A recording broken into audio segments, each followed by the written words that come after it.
Daily God's Promise Day 16 Proverbs chapter 3 verses 5 to 6.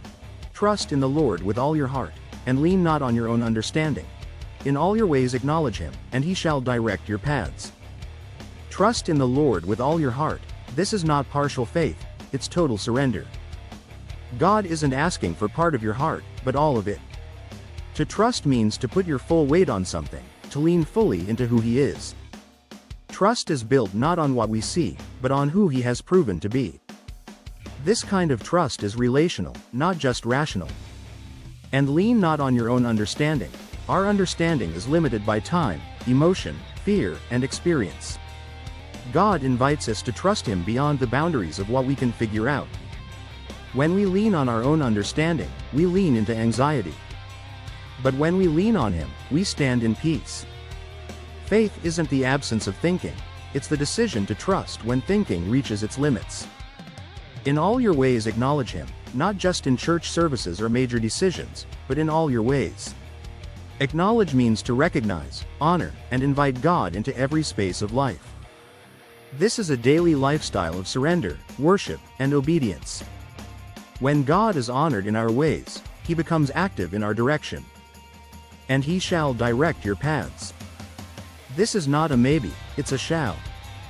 God promises to guide those who trust and acknowledge him. His direction may not always make sense in the moment, but it is always perfect in the outcome.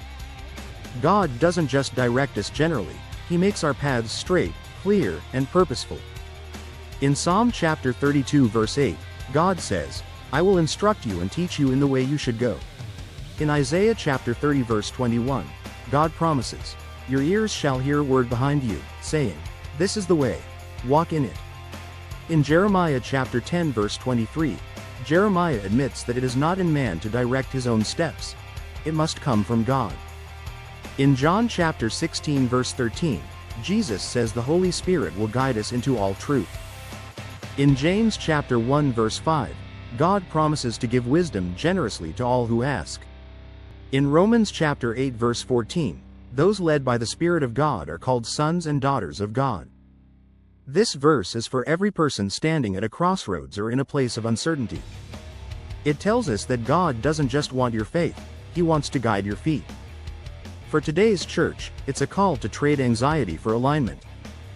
For this generation, overwhelmed by choices, pressure, and fear of missing out, this is a roadmap rooted in trust. You don't have to know every step when you know the one who directs them. God's promise is not to show you the whole path, but to be faithful at every turn. So trust. Lean in. Acknowledge him. And walk forward knowing he is directing your steps.